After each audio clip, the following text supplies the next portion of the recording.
É preciso que a igreja se dê conta de que ela tem que ser intolerante, cada um dos seus membros, aos seus próprios pecados, e como igreja, aos pecados da igreja. E assim intolerante, ela precisa se colocar diante do mundo. Mundo, os pecados de vocês não são tolerados por Deus. Arrependam-se dos seus pecados. O pecado não pode ser tolerado no indivíduo, na comunidade cristã, que é a igreja, e da parte da igreja perante o mundo. E por que não? Porque Deus não tolera os pecados. Logo, a igreja não pode tolerar os pecados e eu não posso tolerar os meus pecados. Não posso aceitá-los. E quando advertido, eu preciso consultar o meu coração, arrepender-me dos meus pecados, confessar os meus pecados e saber que o meu Deus tem perdão para me dar. Visto isso tudo, tenho, porém, contra ti, vamos seguir, o tolerares não é tolerável. O tolerares essa mulher, Jezabel. Jezabel exercia autoridade sobre a igreja de Tiatira. E que tipo de autoridade ela exercia? Ela se declarava profetisa, ela ensinava a igreja e ela conduzia a igreja num tipo de sedução. E essa sedução está aí descrita como prática da prostituição e o comer coisas sacrificadas aos ídolos. Vejam, irmãos, nós aprendemos nas Escrituras, por exemplo, em Romanos capítulo 14, que as coisas sacrificadas aos ídolos não tem qualquer problema, porque os ídolos nada são. O problema não está em comer, está no porquê comer, com que fundamento comer, o que vai no coração, o que vai na mente.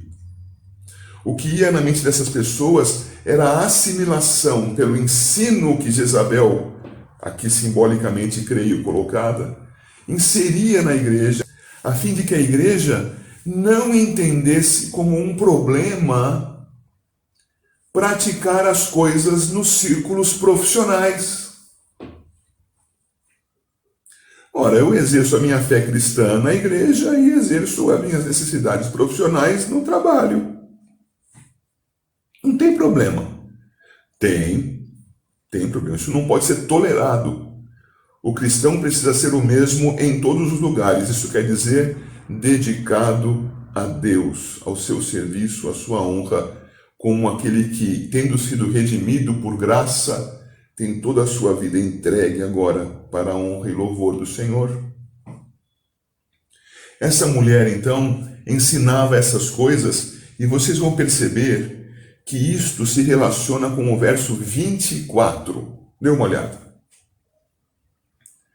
Digo, todavia, a vós outros, os demais de Tiatira, a tantos quantos não têm essa doutrina e que não conheceram, como eles dizem, as coisas profundas de Satanás. Outra carga não jogarei sobre vós. Então o Senhor está falando, deixe-me explicar, com a igreja de Tiatira, dizendo: olha, eu sei que no seio de vocês, entre vocês, há aqueles que não aceitaram a doutrina de Jezabel. Sobre vocês que não aceitaram a doutrina de Jezabel e se mantêm puros, eu não vou colocar outra carga sobre vocês. Fiquem no que vocês já têm. Mas a vocês outros que se submeteram a essa doutrina de Jezabel, saibam que vocês se submeteram a, versículo 24, conhecer as coisas profundas de Satanás. Com isso, os estudiosos do texto vão dizer que o fundamento do argumento de Jezabel era que, para você poder para você poder combater o inimigo, Você precisa conhecê-lo profundamente. Essa é uma mentira absoluta? Não, há uma base de verdade nisso. Como você vai atacar o ponto fraco do inimigo se você não sabe qual é? A questão é o método. Para nós conhecermos sobre o inimigo, nós não temos que nos relacionar com ele. Nós temos que ouvir o que Deus diz. Deus sabe quais são as fraquezas do inimigo. E é ouvindo a Deus que enfrentamos o inimigo. Não é indo ter relacionamento com o inimigo que nós devemos aprender sobre ele. Imagine um absurdo. Não, agora eu quero evangelizar os praticantes das religiões demoníacas. Aí não vou dizer agora, porque eu quero me proteger e a vocês de alguma agressão que alguém venha nos dar aí por eu dar nome a uma religião demoníaca, tá bom? Mas eu já te digo de antemão, todas as que não são cristãs. Ficou fácil identificar? Você pode fazer a lista de qualquer origem, asiática, africana, europeia, americana, brasileira na sua origem, o que for, qualquer dessas religiões é demoníaca, porque ela nega a suficiência de Cristo. Então, qualquer uma dessas religiões demoníacas, imagine que você quer evangelizá-los, então. Então, você precisa conhecê-los profundamente. Então, você vai participar dos seus ritos, dos seus cultos. É muito provável que cedo ou tarde você assimile algo desses cultos para você. Olha que interessante o que eles fazem. Olha que bonito como eles fazem. Vamos fazer isso na igreja também. Não. Nós não temos nada a aprender com a escória do mundo. Aprendamos com Deus, segundo as Escrituras. E vamos falar a verdade para essas pessoas. E na medida que elas nos responderem com a mentira, nós esclareceremos com a verdade a essas pessoas. Você pode conhecer sobre elas, sim, conversando com elas, pode conhecer sobre elas lendo a respeito do que elas creem, mas você não pode aprofundar-se nesse conhecimento indo ao culto que elas praticam. Vocês acabarão cultuando também. Não se metam nisso. Muito bem. O que o Senhor diz para essas pessoas? 21. Ele diz que deu tempo para ela se arrepender. 21, dele tempo para que se arrependesse. Ela, todavia, não quer arrepender-se da sua prostituição. Vamos mais uma vez voltar às Escrituras, apesar do tempo avançado. Romanos capítulo 2, versículo 4 é dito que é o nosso Deus quem nos conduz ao arrependimento. Efésios capítulo 2, versículos 8 e 9 registra que é o nosso Deus quem nos concede fé para crermos. Portanto, é Deus quem nos dá arrependimento, é Deus quem nos dá fé, para que nós vejamos quem somos, nos arrependamos da nossa maldade e creiamos em Cristo como suficiente Redentor. Ela, Jezabel, não quer se arrepender. Pessoa nenhuma quer se arrepender. Ninguém quer se arrepender. O arrependimento é uma dádiva divina. Ninguém buscará a Deus naturalmente, é preciso a intervenção de Deus. Lembremos-nos também de Efésios capítulo 2, versículo 1. Estamos sem Cristo mortos. O que o morto faz a não ser apodrecer, irmãos? É o Senhor quem intervém e Ele nos vivifica. Nos dá condições de fazermos algo irresistível. Arrependermos-nos dos nossos pecados. É Ele quem faz, Ele nos vivifica e então nos arrependemos. Jezabel queria se arrepender? Não, estava morta. Morta em seus delitos e pecados. O Senhor deu a oportunidade, sim, porque o chamado evangélico é universal. Venham todos a Cristo. Mas quem virá a Cristo? Somente os vivificados por Cristo. O chamado é universal. Venham! Mas o efetivo chamado para a conversão é especial, não é universal. Por isso você pode dizer ao mundo: Cristo é o único Senhor, creia nele, só nele há redenção, só ele pode ser adorado. O mundo ouvirá e não entenderá. Ouvidos entupidos. Só o Senhor dá entendimento. Louvado seja Deus por sua graça sobre as nossas vidas. Ela então não quis se arrepender da sua prostituição. Agora observa, por favor, o verso 22. Eu sei que isso pode acontecer de maneira diferente, mas em geral, prostituição acontece na cama. E onde é que o Senhor vai prostrar Jezabel? 22. Eis que a prostro de cama. No local onde, tipicamente, figuradamente, acontecem as prostituições, naquele mesmo local ela ficará incapacitada de levar a cabo a sua maldade, a sua perversão. O Senhor vai destruí-la, como dizem aí alguns, pela raiz. Como dizem outros, destruindo os ovos no ninho. O Senhor vai prostrá-la de cama. E diz mais: bem como em grande tribulação os que com ela adulteram. Opa! Agora ele está dizendo que a igreja tolerante ao pecado também vai adoecer.